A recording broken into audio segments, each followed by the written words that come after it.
starting on the T side and then CT side for Astralis. So that should be an interesting game. And already a little bit of utility picked up there on the VP side, setting up early on for some smokes, it seems, all the way back at T spawn. So could be a fun execute that we're looking at. Yeah. If you talk about, just the general storyline of this, if you're talking about getting thrown into the fire, that's definitely the case for Virtus.pro. Having to go up against the CT side on Inferno from Astralis, that's going to really test your mettle. And really curious to see, how the newer kids on the block, I guess you could call them, Snatchy and Morels, are actually going to do for themselves. Obviously, we've seen Morels play with VP before in an official setting, but for Snatchy, this is one of the first outings he's going to have at the squad. He's a really fun player to watch with that AWP, definitely worth looking out for. And it is kind of a clash of, I guess, the new generation and the older generation in this team right now, so it's going to be fun to see how that all plays out. They've been allowed a lot of map space at the moment, and you could tell that they've used that to set up here. Going to be one grenade thrown towards Library, one towards the pit, it seems. And they're going to see if they can wrap around. This could be really powerful. Device starting to creep back. That's a great headshot for the Redevice to follow it up. It's a shutdown completely. They're just running in to a meat grinder at the moment. Snatchy and Neo, the only ones left, and they're having a really hard time. That smoke down in front, they don't even know how to pass it at the moment. We're down to 35 seconds as they finally try and see if they can walk past, but they're locked in right now. You can see they're even wondering, how do we get out? You can tell on the minimap that pretty much all of Astralis is here. They're boxed in. It's not really a good answer at the moment, and even falling back towards the B-bomb site, making sure they don't get thrown out of this one. Device with one more headshot, leaving Neo in a 1 versus 4. And he's trying to hunt it down. If he get this kill, maybe he could have got the bomb plant, but that's going to be a round win for Astralis. They handled that very well. Absolutely, and for how much space Virtus.pro were given, you would imagine that they would have gotten a little bit more out of their utility, but I'm not sure if it was a missed smoke on the side of VP, but the arch smoke that went down didn't really provide anything at all. As you could see, Dupree having pretty much free reign swinging in from the arch side there. Obviously, Device is taking so much attention from the entirety of the Virtus.pro team that sets everything off on tilt for them. I feel like it must have been a missed smoke, right? Yeah. It didn't look like it was gonna land in that position, so maybe it's meant to be further back in the actual archway, so Device doesn't even get an angle to actually peek unless he fully commits to it. That would have been different, but not the optimal start for the Polish squad, but still early days. For now, though, CZs, a couple of nades as well, actually 3 smokes. If nothing else, I feel like with this lineup now, the expectations have been reset, right? So even if they can't take down Astralis, which fair play, that's really hard to do, as we've seen. So even if they don't succeed in doing that, I feel like that's fine, I'm just here to sort of watch what's happening. I want to see where this team can go now. I think that is the advantage. Once you make a player change of sort of 2 or more players, even if it's taking a little bit of time, I feel like you do sort of buy yourself that reset of expectations, and that can help out, I think. Oh, definitely so. Especially, as you said, you've gone through a bit of a generation shift in that sense on their side as well. And all we're really looking for is signs of potential, signs of positivity out of them. Yeah, it's been a while since we've seen that. Anything that can make you smile at this point, and you need it. Yeah, we did get to cover them, I guess when we saw last positive outing from them, which was Shanghai. Yeah, that was about it. Yeah, as we see Device and Glaive clean up pretty easily in Archer. Somewhat halfway committal from Virtus.pro there, didn't commit their entire squad. That's also going to be something that's actually Astralis are becoming more and more renowned for, and I guess getting more and more credit for the fact that they seemingly have a plan for every single round. Not a lot of teams go into every round, like a force buy, that kind of a thing, with a set idea in their mind as to what they want to accomplish. A lot of times you buy pistols and you hope for the best. But Astralis have really been kind of the most professional team in that aspect, where they seem like they're never lost for a clue in terms of what to do, regardless of what they get thrown at. And that corner the Device is holding, again, for any new viewers, it can be really tricky later on when Virtus.pro are going to have Molotovs to grenade that position out, but they kind of knew that wasn't going to happen in the second round, so that double stack at Archway is always going to be really good. Flashbang goes over the wall for someone to take a peek. There's a lot of people waiting for Dupree. I mean, he's not at that much risk. The Glocks don't really shoot that well through walls, and in fact, he's just going to take them up on the offer. He wants to go and fight them. Why not? I actually really like this. Normally, when you see a guy jumping back and forth, you're purely basing it on, or you're purely assuming that he's going to be going out for information, not that he's going to be pushing aggressively like that. Bit of an insane move from Dupree, but it works out as well. And now he can fully, confidently back off, especially given the fact that both Glaive and Sipnik's taking full banana control. There's nowhere Virtus.pro can really go at this point. There really isn't. Kind of bullying them a little bit here. I mean, they have the space to do it with, and obviously might as well put the pressure on. The next round is going to be the one that really counts here. So 3-0 for Astralis. Not really such a surprise winning the pistol round. I still kind of wish I could have seen a replay almost of that pistol round, just because I wanted to see what VP would have done if they had had that archway control like they wanted. Oh, yeah. No, I think that would have been a completely different case. Because if you can either shut out Device or Dupree, like one of the two completely, then obviously it's going to be a tough challenge for any Astralis player to peek into potentially 5 VP members just fully laser focused on that one angle. AWP early on Device. Galil there on Neo, so slight downgrade from the AK-47, but it's a change you want to make if you want the extra grenades. You definitely need them on T-side Inferno, so I don't really mind the fact that they've done that. Yeah, we're actually seeing Snatchy off to go for utility as well with an AK instead of potentially going for that glass cannon op. I think, you know, as Keo as well mentioned in the breakdown pre-game, the fact that playing at the op on the T-side of Inferno is just in general really difficult to do, so putting that much stock into your op, a glass cannon op at that in the first buy round, it's pretty hefty.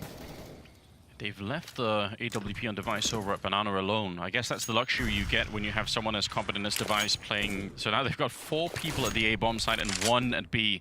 It's a really, really powerful setup here, and looks like Virtus.pro kind of are thinking about testing it. That smoke, though, is going to put a bit of a hold on it. Are they going to flash their way through? It almost looks like Morels is setting up for it. Just contemplating it. There's a nice little crossfire that Astralis had, at least, for a moment. Glaive's going to back out behind the smoke. Yeah, they're pushing them back, and they're actually, if nothing else, they're forcing Astralis to use a couple of more grenades than maybe they would want to here. So even if it doesn't seem like the Polish squad has been accomplishing that much, they've managed to push a couple of grenades out of this A bomb site. Now they're down to 30 seconds, so they need to kind of commit. Walking close in by 4 people on the bomb site still. Morel's going to open up, taking down Dupree. That's a powerful start. Mega's going to go down as well, no problem at all. And Sid, he's almost out of bullets. He's going to fall. Great take here at the bomb site. 15 seconds left, and they're going to get the bomb planted. 1 versus 2 now. Device going to be creeping in and retaking with the AWP is not easy at all. This is really impressive for VP. They got so close around quad and almost got faked out, but the chicken didn't he? Don't want to be aiming at that in the middle of the retake. He wants them to peek, but they're rock solid right now. They're not moving an inch out of the way. Snatchy and Pasha just waiting inside, and Device knows he's not going to get the chance. Save that rifle. It's what, $4,750, so want to run away with it and try and save it for another first rifle round picked up from VP. Yeah, very well done as well. You can tell that they're aware of what kind of countermeasures CTs have. As soon as once you give up space as a CT, obviously you have to set up on site. You have limited amount or limited positions at your disposal. So they put down a smoke. The common, we say pretty common move from Dupree to try to get on top of the boxes, just peer over the smokes. But Morel's being aware of that pretty much opens up the Virtus.pro chain to get to the station. It's really, really well done, and a much needed round for Virtus.pro as well. Like getting on the board early on, potentially getting into a situation where you can reset Astralis if you win the following one. That could be the start you need. And actually a team that looks like they had a plan, They make them waste some of those grenades at top mid. They get really close, and Astralis doesn't always give up that corner, but they were sort of forced back, so already is a lot of success in that round. Now they're going to go and see if they can fight a little bit of Banana. That's a fight a lot of teams have lost to Astralis lately. We talked about the grenade usage already, and it's already coming out a bit here against Pasha, who's hiding inside of the smoke. Glaive is on the other side. You can see Neo is just thinking about it, but not going to take the shot instead. And Glaive running right through. This is absolute madness. Taking down 3 players just like that. You thought it maybe would be the grenades that made a difference, but Glaive, the perfect timing to edge through the smoke. That's an almost unreal way to win a round. Yeah, that's so unexpected if you're VP in that scenario. The start of the round starts off as pretty much any banana control round starts off with. Molotovs are traded, smokes go down to prevent one team to get an upper hand, and well, Glaive just taking matters into his own hands. So any hope that VP had of actually breaking the economy of Astralis, that's looking pretty thin and right about now. Yeah, big win for the Danish side, especially if they can survive with all 5 players alive, which is looking likely at the moment. I like this as well, the fact that if you're Astralis in this situation, sure, you can easily excuse them potentially getting over-aggressive, throwing a couple of players away, but they've all gone into super passive situations. They're also doubling up for the better part of it, so there's no real scenario where Morales is in a prominent position to actually get 2 kills. Yeah. And he's read that as well. He said, fine, okay, if that's the case, then might as well back off and save the rifle. That means he's not going to get the loss bonus that you were introduced to during the pre-game segment there, but he's going to be able to save the armor and the AK, so it's still quite a lot of money on his side that he wants to stick around with, and fair play to him. Yeah, absolutely. Virtus.pro will get reset here, so they get 1,400 bucks to their name, and obviously an AK. CZ armor and all the trimmings is going to be worth a lot more money than that. I almost feel a little bit bad for Virtus.pro because they actually survived the first stage where a lot of teams do crumble against Astralis in surviving the grenades. Like, they had that part figured out, but this is very unexpected. Like, you can plan just tell. For this. No, like, and it isn't really the kind of play that I would say before the major tournament, we didn't associate, maybe before DreamHack 2, but we weren't really associating this kind of play style with Astralis so much. Oh, definitely so. What we saw from the pistol round and the following rounds playing extremely passive. Yeah. You know, basically banking things on positioning and team play. That would have been more towards the Astralis you could lead towards and expect. Exactly. But it's nice. Like, if you want to maintain, you know, your position as the best team in the world, you kind of have to throw a couple of wrenches in there. Here we go again. Symphix is going to go on the hunt.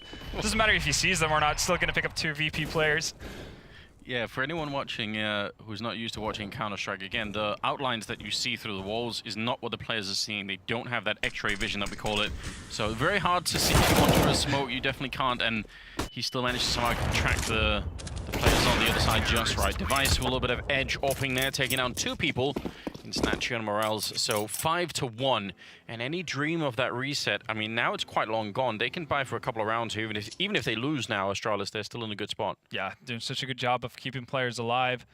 And I mean, even in the one round they lost, they managed to hold on to the AWP on Device's side, so he should be able to be in a position where he can drop off weapons for his teammates.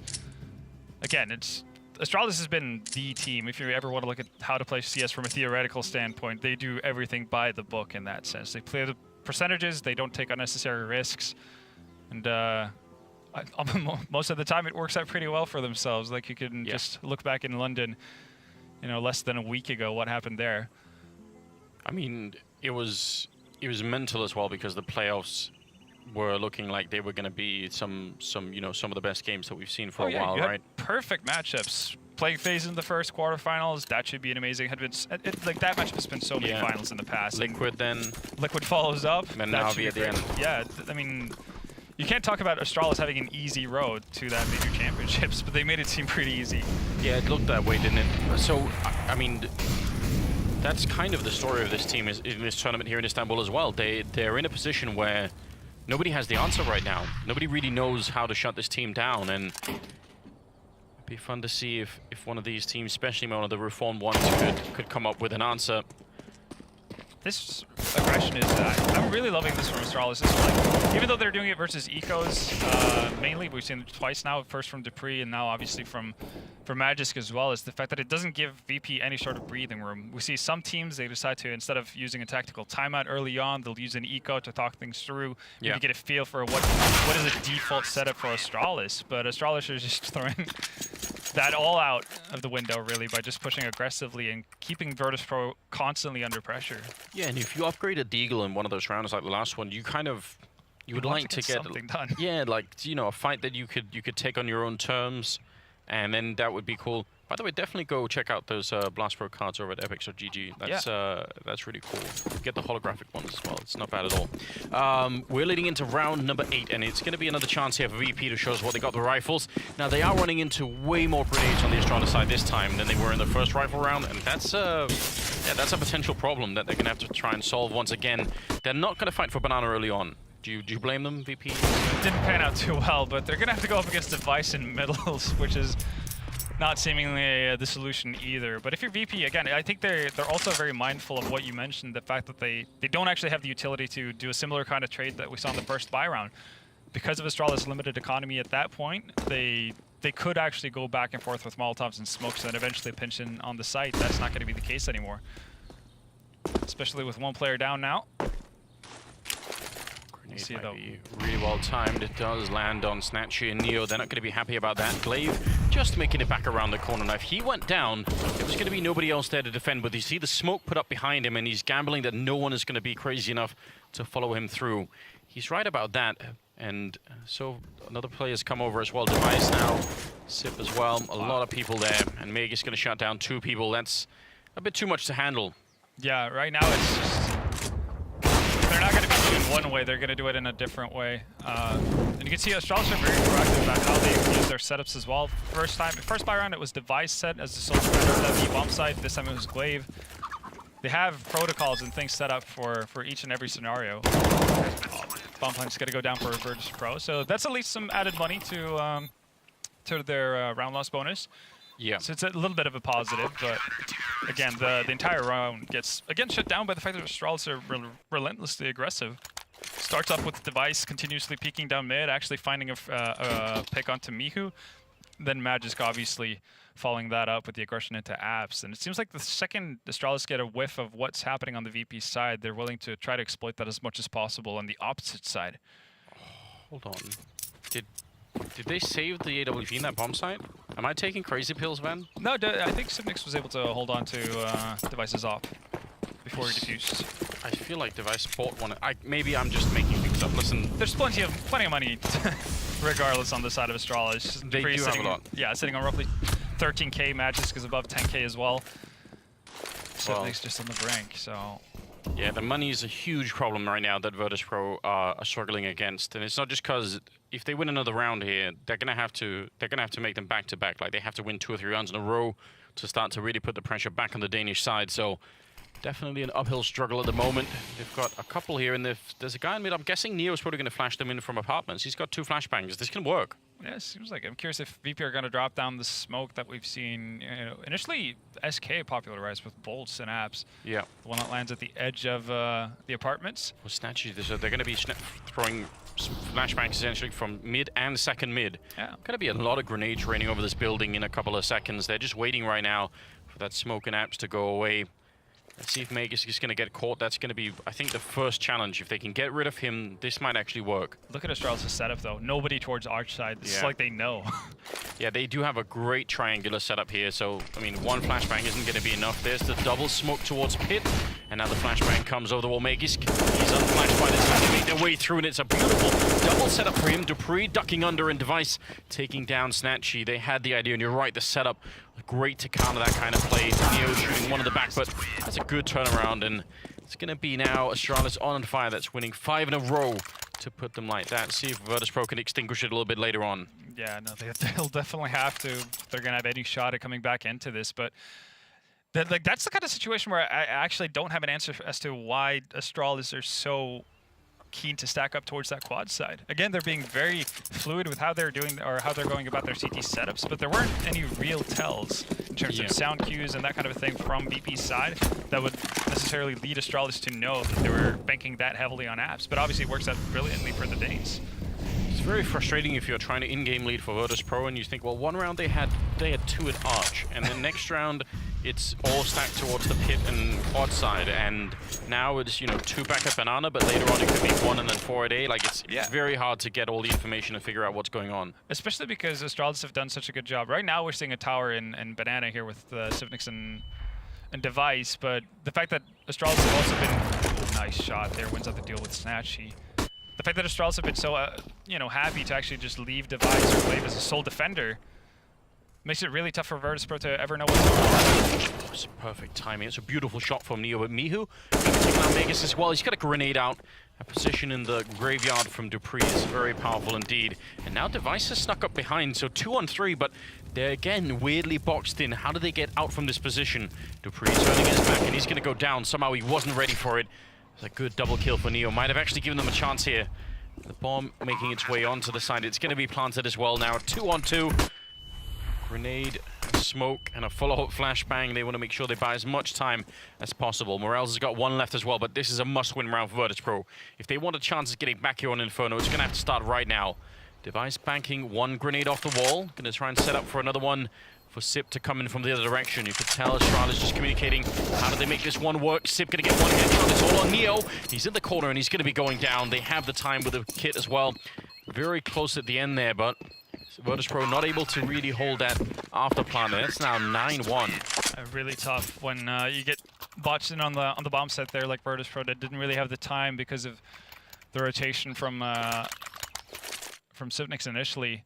So couldn't actually leave the bomb site, and again, you see that like just really solid usage of utility from the side of Astralis as well. Those 2 flashes they had, it's more than enough. Even though obviously in that kind of a scenario, you would prefer to have something like a Molotov. You can actually force VP out of I guess somewhat of their comfort zone, even though it's not the easiest place to be. But yeah, Astralis are just able to make the most out of the little that they have. A very tough beginning to this game for Virtus.pro. As we were probably all expecting that it would be. Again, this is what it's been like playing Astralis for a little while. Yeah. And with a sort of a brand new team, I can't really blame them all that much. Still like to see them get into a position where they could execute some more strategies, because they seem to be holding on to that. I kind of appreciate that. I kind of want them to keep doing that. I don't want them to play crazy Counter-Strike.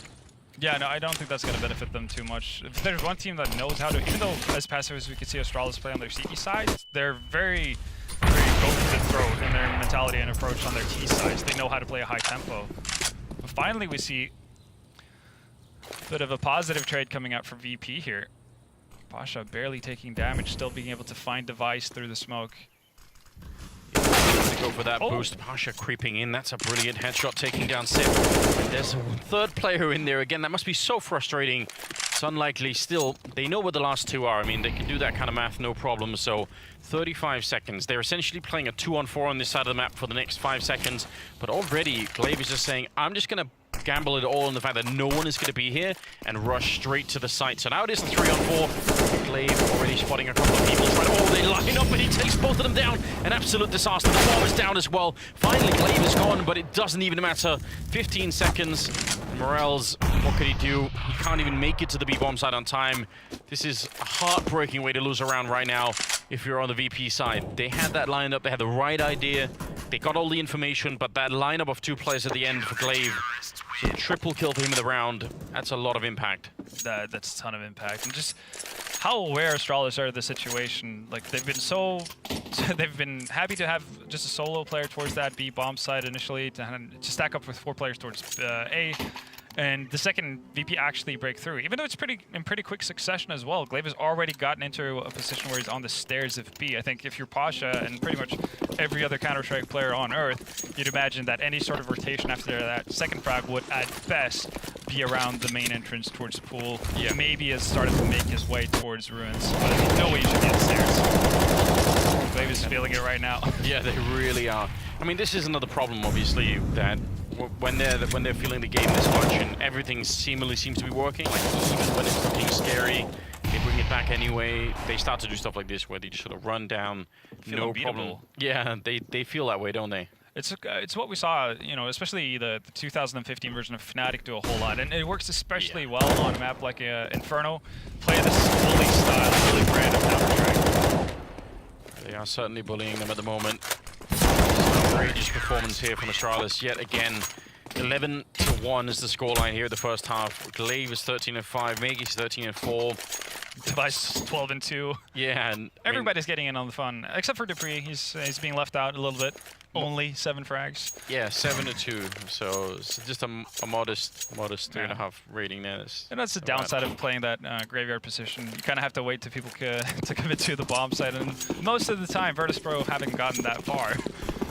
Yeah, they seem to have been stopped a little bit early. No. AWP back in the hand of Snatcher. We talked about him earlier. I really would love to see some sharp AWPing out of him, just because he is a fun player to watch. Oh yeah, and he was doing so well for himself. Like, a lot of the success that VHGO, his previous team, found was through his AWPing. He was exceptionally good at finding openings, almost regardless of map. I think this might be one of the tougher ones to start things out on, but normally he's really good at finding openings to set his team into a prime position to get rounds. Again though, like VP not too keen on continuing this battle in Banana initially, at least, with all the utility. But if they can actually find a way to get up there without having to utilize too much utility, then you know, all the more power to them. They'll definitely need it for a potential after plan, or just actually being able to get onto the bomb site itself. What device? Right in the angle, they almost catch him. That was a really, really good bait. Coming out of Boiler Room could have absolutely worked out now. Sip and Clave are going to be boosting over towards CT spawn instead, so they have a setup, but I mean, this is a common place to check. Virtus.pro, they're only going to have about 30, 20 seconds when they go for it. The boost is up, and we'll see if they're going to be able to sneak their way through. A device was thinking about rotating out. You could tell that he's in library right now, and he's maybe wanting to check it out. A lot of grenades over the wall. The Molotov as well there. Glaive put under a lot of pressure. Sip on the other side of the crossfire. Can they make their way through? 17 seconds. Already shot in the back. And oh no! Takes a little while, and they all die at the same time. Oh. They stop right on top of each other. It was like, it's like watching one of those old Tower Wars games. Oh yeah, that was kittens into a grinder. It really was. That was, but it's such a nice detail as well from Glaive. You could tell that he actually peeks wide initially before VP are even close to getting to the stairs, just to fire off a couple of bullets. And immediately you have 4 players on the side of VP focused on the bomb site. Sipnix gets so much time. I think you could definitely say that he whiffs a couple of these shots. He definitely should be more efficient with it. But because Glaive has done such a good job of grabbing the attention from the VP players, he actually makes it count, gets 3 kills out of it. As you mentioned as well, Device was onto it, so he was already in spot, already in place to support the 2 initial defenders. And VP, well, once again, I mean, you don't have money, Astralis are going to bully you. Yeah, it really is the style that they're playing, just running through the smokes and everything else, and they're making it work at the moment. 2-on-4 here, but Snatchy and Mihu, very, very poor positions to try and fight your way back. This is... It's a very little respect shown out of Astralis, and for good reason. They are winning this first half in a tremendous fashion. 13-1 right now, moving into round number 15. The last of the half, double AWP now on the Astralis side, and got all the money in the world. They're outrageously rich. Glaive actually being the one to pick up the secondary AWP. We've seen him and Device play towards that B bomb side at times. Device really doesn't want AWP, apparently. Decides to stick with it. Figures out he can't get rid of the gun, so he might as well use it. Oh, for VP. Needless to say, definitely need this last round to get at least some kind of a buffer.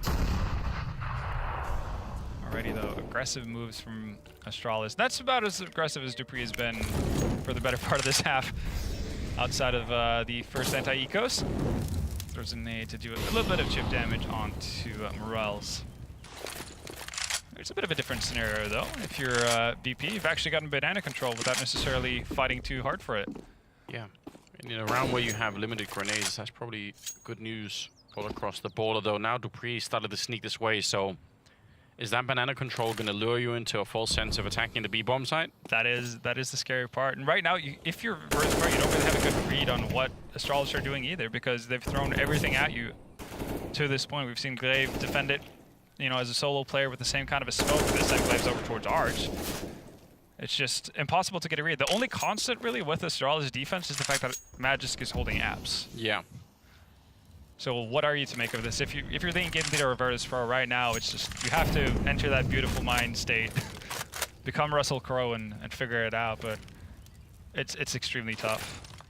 Morel's just gonna get granted by another nade. Luckily that misses out. That would have been perfect. Yeah, I was gonna say it was almost too good to be true. 25 seconds now. 3-man stack on the A side. Dupree's made his way back just in time. Still, this could work out.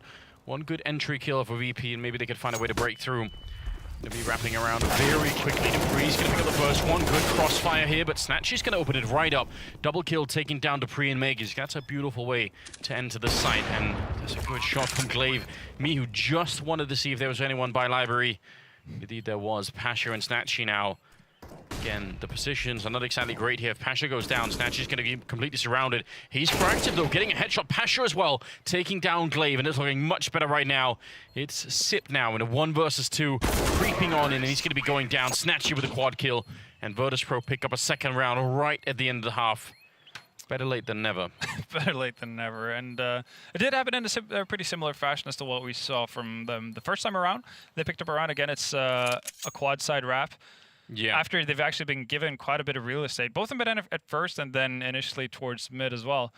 So when they're actually allowed to get a little bit of space to work with, it does work out in their favor. But again, 2 rounds, you're going up Astralis. Now Astralis get to play the T side, which they're pretty proficient at as well. It's still not looking bright for the Polish squad. No, we would have to we'd have to engage in some serious politics, man, if we have to try and make this look like if you could spin this, then there's a job waiting for you in Washington sometime. Oh, definitely. Could make it work. Crucial pistol round for Virtus.pro. And they're actually one of the teams who had some of the lower conversion rounds of pistol rounds. Oh god. How do you hit that shot? That's so outrageous. Yeah, I mean, I almost feel like that was just like timing, right? Yeah, it's just like random. He jumped into the bullet in some way. That's gonna look weird from Astralis' point of view. I mean, it looked weird from Morel's point of view, but it's like one of those days where nothing's really going your way. There, luckily, Mihu catches a break.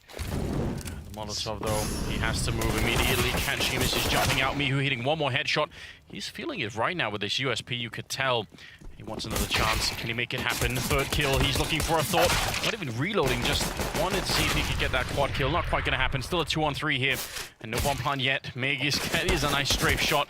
Actually, he's still alive. I thought maybe Pasha would have been able to shoot him in the back right then and there. He's alone in a 1 versus 2, and with a C-set 75, he's going to be careful. 12 bullets, but he can't reload any longer, so he has to make this work or pick up another gun, potentially.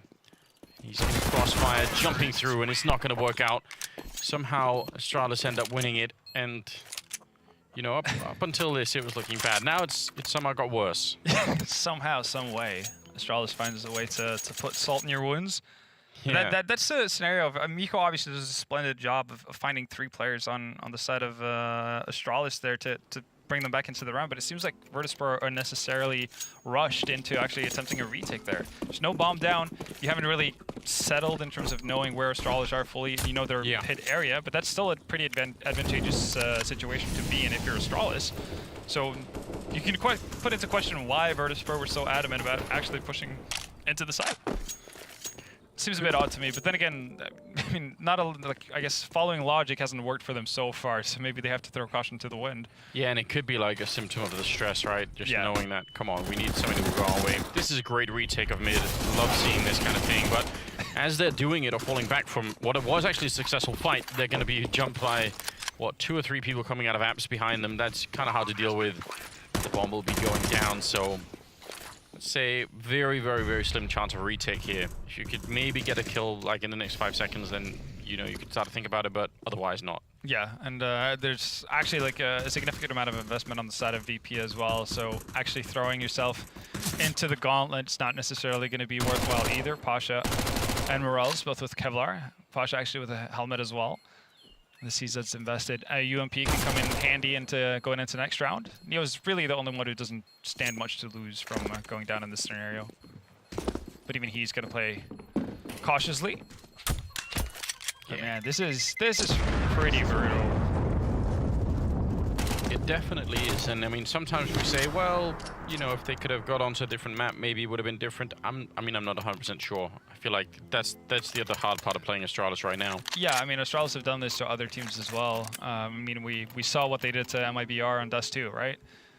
That's so in that sense, you could say, you know, VP at least got 2 more rounds than MIBR did.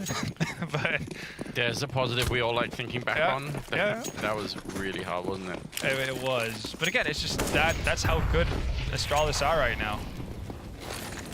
Seem like the indomitable force, the immovable object. Yeah, the current raid boss of Counter-Strike World. Glaive took a lot of HE damage in the middle, and he put one back that did 1 point of damage to Mihu, so it's moral victory. Definitely at this point.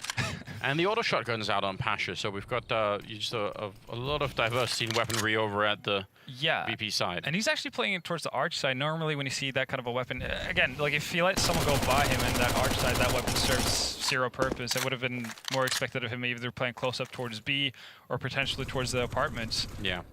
Really curious to see how he's going to handle that situation if Astralis decides to not force their way through Arch. And with that smoke down as well, it might be an indication of them wanting to go, well, either back towards B or just committing towards quad side. For grenade. We'll see.